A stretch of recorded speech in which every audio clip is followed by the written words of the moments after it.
Buenas tardes, profesor. Mi nombre es Liz Castro Tocto y en esta oportunidad les explicaremos sobre la globalización y sus impactos en la economía peruana. Empezaré sobre el capítulo 1, que se trata sobre el marco teórico de la globalización y la economía peruana. Empezaré sobre la globalización. La globalización es un fenómeno importante, por lo que ha surgido tanto en la parte nacional como internacional. Esto ha beneficiado tanto a las personas como a las organizaciones. La globalización es un proceso en el cual ha dado un crecimiento internacional tanto en el ámbito financiero, industrial, comercial, en los recursos humanos, en lo político o en cualquier actividad intercambiable entre países. Hoy en día la globalización ha generado cambios en las organizaciones, por lo que ha generado la competencia y ha establecido alianzas estratégicas entre dos o más organizaciones. Las características de la globalización es que hay una libertad individual refiriéndose a los derechos del hombre, como también hay una libre iniciativa en la creación del libre comercio. El darwinismo social, en la cual se refiere a la expulsión de aquellas personas que no cumplen con los requisitos del mercado. También en la búsqueda del beneficio y de la rentabilidad económica, beneficiándose en el origen de las bolsas de valores sociales y económicas como progreso económico. También ha originado esta globalización la competitividad, originando el éxito tanto de las personas como de las empresas. Siguiendo con los factores determinantes de la globalización, que es tecnología, económica y la política. En la tecnología ha sido un factor muy importante, ya que ha evolucionado este proceso tan importante que es la globalización. Esto ha contribuido en la innovación de la ciencia, basándose en los medios de comunicación, en el transporte, en la industria y en la comercialización. En la parte económica también ha generado una evolución, tanto en la economía nacional como internacional, para la interdependencia de todas las actividades. Y en lo político, por lo que se ha referido en las pautas y normas que una organización debe cumplir por las otras organizaciones gubernamentales y de control estatal para las operaciones internacionales y económicas. Ahora, ¿por qué es tan importante la globalización? La globalización es importante que gracias a ello se ha originado el libre comercio, también por lo que las fronteras entre diferentes países poco a poco se han ido difuminando hasta desaparecer. Esa parte no la... Porque ahora veamos por qué es importante la globalización. La globalización es importante por lo que ha originado la competencia entre una o más países. Esto ha dado mejorar nuevas oportunidades para que puedan sobresalir y a la vez también ha fomentado la libre comercialización, dando apertura, como dije anteriormente, a la competencia entre los mercados nacionales como internacionales y generando mayor fluidez económica para los países en los cuales comercializan, más para los consumidores o clientes. Mi nombre es Rocío Morocho Yogya. A continuación les voy a hablar acerca de los factores que impulsan el desarrollo de la globalización. Primeramente, el desarrollo de los sistemas de información y medios de comunicación, el inicio de mercados, la libertad de la empresa a nivel mundial, la expansión de las empresas, no existen barreras, las alianzas estratégicas de empresas, la firma de tratados de libre comercio entre empresas. También se da la disminución de entidades públicas, el aumento del nivel de vida de los países desarrollados. La economía peruana. La economía es la ciencia que se encarga del estudio de la satisfacción de necesidades humanas mediante bienes que, siendo escasos, tienen usos alternativos entre los cuales hay que optar. Tiene como objetivo que es la escasez, puesto que está relacionado con los recursos disponibles acorde con las necesidades humanas. La economía, en otras palabras, es la ciencia que se encarga de estudiar cómo la sociedad administra sus recursos escasos para satisfacer sus necesidades, con la única finalidad de producir bienes y servicios. Respecto a la economía peruana, la economía de Perú tradicionalmente ha sido un reflejo de su variada y complicada geografía hasta los años 90. Su economía estaba basada en explotación, procesamiento y exportación de recursos naturales, principalmente mineros, agrícolas y pesqueros. En la actualidad es la quinta economía latinoamericana. Esto quiere decir que la economía peruana hasta el día de hoy ha mostrado un crecimiento más vigoroso respecto a las otras economías del mundo. La economía peruana viene presentando un crecimiento económico sostenido, que se ha prolongado ininterrumpidamente por más de una década, pese a mostrar algunos episodios de desaceleración dentro de un entorno complicado a raíz de las últimas crisis en los mercados internacionales. Pese a los diversos factores que se han visto enfocados en su desaceleración, la economía peruana ha sabido afrontarla a raíz de obtener rendimientos favorables respecto a su crecimiento económico. La economía peruana en la actualidad. Respecto a las estadísticas de crecimiento económico en nuestro país, hace poco se pronosticó que la economía peruana se encuentra en un 3,8% y se tiene pronosticado que crecería solo un 2,8% en el año 2016. Mucho se dice que la reducción respecto a su punto porcentual de su anterior, que es el 3,8%, se debe a la posibilidad de un fenómeno del Niño, mucho más fuerte ocasionado hace años atrás, que traería consigo la reducción de la proyección, que se explica que sería por el ajuste de la baja de construcción e hidrocarburos, quedándonos como soporte de la economía la pesca y el agro, que serían el principal rubor beneficiado. El INEGI anunció que el PBI creció un 2,5% en agosto, lo cual implica un crecimiento alrededor del mismo número en el acumulado del 2015. A la economía le está costando salir del bache. Aparentemente no solo pesa la coyuntura, o sea, como el año preelectoral, el fenómeno del Niño, el colapso de la inversión pública en gobiernos subnacionales, sino también un cambio permanente en los factores que determinan el crecimiento de largo plazo del PBI peruano, como la desaceleración de China, los menores precios en metales, los costos de financiamiento internacionales de alza e incluso un avance más lento con las reformas para impulsar la productividad. Como podemos ver, una imagen que es las proyecciones de crecimiento del PBI a largo plazo. Capítulo 2. La globalización y su impacto en la economía peruana. La globalización en el Perú. La globalización es entendida como un proceso de liberación del movimiento de capitales, bienes y servicios. Desde inicio de los 90 se adoptó un modelo de desarrollo basado en la economía que pretende que la actividad económica en el país sea regulada por los mercados.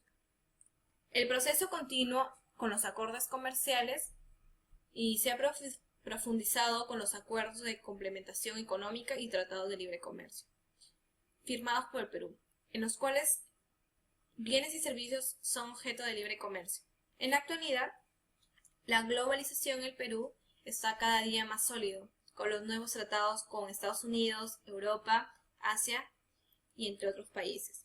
Se ha afianzado de forma categórica porque está permitiendo que las exportaciones sigan aumentando, motivando que se siga invirtiendo más, con nuevas tecnologías, para lograr el crecimiento en que el Perú está logrando cada año, como una de las mejores economías en todo el mundo.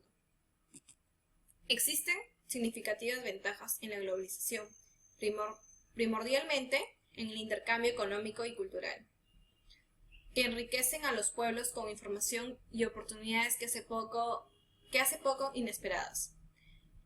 Con el libre mercado se ha beneficiado el sector exportador en minería, agrocomercio, etc., que simplifica al aumentar la demanda y ampliar nuevos proyectos de inversión con el apoyo del Estado y la empresa privada.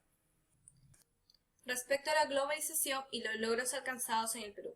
Desde que el Perú adoptó la globalización, ha logrado firmar acuerdos económicos con regiones y países de complementación económica y tratados de libre comercio. En la actualidad, tiene participación activa en instancias internacionales, regionales y subregionales. Consejo de Seguridad de la ONU o en la OIT, la Comisión Interamericana de Derechos Humanos, siendo su participación proactiva en pro de la seguridad internacional y la inclusión de los más pobres e impulsor de la iniciativa de la cumbre para combatir la pobreza y el hambre. Ha sido sede de eventos de alcance mundial, como el Cumbre Al-Kuwait y Cumbre APEC. Buenas tardes, mi nombre es Eliana Medrano Sotero. Ahora les hablaré sobre las características de las inversiones internacionales, siendo las principales las siguientes. Existe una transferencia de recursos financieros entre dos países. El inversionista recibe, como consecuencia de su inversión, una participación en el capital social de una empresa, denominada empresa receptora de inversión. Otra de ellas también es que trae como efecto de la participación en el capital social de la empresa receptora la inversión internacional. El inversionista obtiene el derecho a recibir una participación en las utilidades de la empresa receptora de la inversión.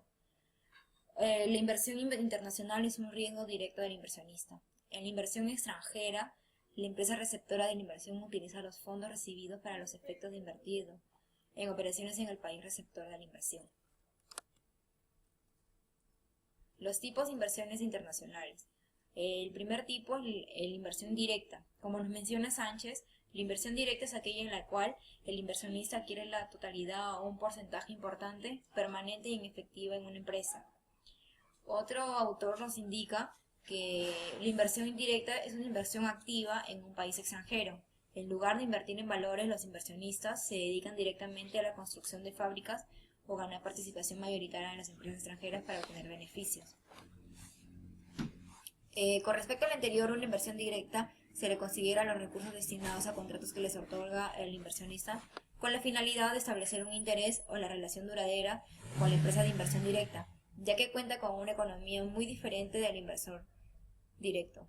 También nos añadimos que el inversionista tiene influencia en la gestión de la empresa receptora de la inversión. Inversión indirecta. Como nos señala el autor Sánchez, se le llama o también denominada inversión en cartera, que es aquella que el inversionista internacional no tiene una posición activa en la gerencia de una empresa receptora, o sea, es una forma de inversión pasiva. En este tipo de inversión solo se observan porcentajes pequeños de derecho sobre el capital de la empresa, normalmente no mayores del 10%. Esto nos dice, en otras palabras, que la inversión indirecta es aquella donde el inversionista no tiene influencia en la gestión de la empresa, es decir, no tiene un control sobre ella y no asume ningún rol alguno en el manejo de la empresa receptora de la inversión. Riesgos en la inversión internacional. Tenemos el riesgo fiscal o tributario y el riesgo político. Riesgos de cambio. Es la diferencia entre una inversión internacional y una inversión nacional, debido a los flujos de efectivos positivos o negativos que genera la inversión. Pueden ser a corto o a largo plazo. Se dice que cargan un gran riesgo de disponibilidad y un riesgo de fluctuación de tasas de cambio entre la moneda contable del inversionista, denominada también moneda contable, y la moneda del país receptor de la inversión, denominada moneda local. Otro tipo de riesgo también es el político, que se enfocan en los riesgos políticos que puede tener todo inversionista, tanto para inversiones que realice su propio mercado o internacional, donde influyen los cambios de tasa fiscal, cambio de la actitud del país receptor de la inversión hacia el inversionista, cambio de la legislación, riesgo de expropiación sin compensación adecuada, entre otros. Por ejemplo, puede ser una inestabilidad en el Estado. El riesgo fiscal o tributario. Se destacan en él dos tipos de aspectos importantes: diferencias fiscales y la traslación fiscal. En cuanto a diferencias fiscales, más que todo son las diferencias de cargas fiscales entre el país donde reside el inversionista y el país receptor de la inversión. Y la diferencia fiscal entre dos o más países diferentes donde se puede realizar la inversión.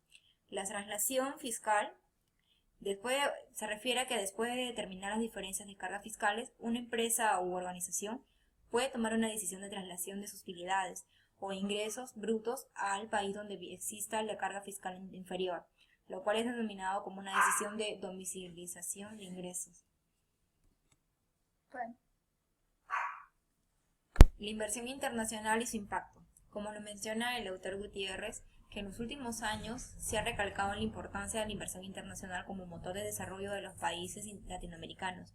Incluso se ha llegado a afirmar que de no ser por esta, muchos de estos países nunca llegarían a desarrollarse.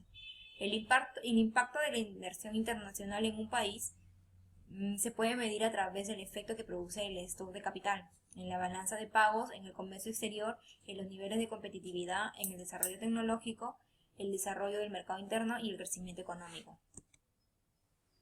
Esto, lo mencionado, quiere decir que en el transcurso de tiempo de la inversión internacional ha sido considerado como un importante mecanismo para el desarrollo de los países latinoamericanos. Hoy en día, las economías de países latinoamericanos optan por elegir la libre circulación del capital, que a mantener controles de inversión entre los países porque consideran que la dicha libertad de circulación permite que el capital rastree la tasa de rentabilidad más alta y apropiada para su desarrollo. Posibilidad de inclusión laboral.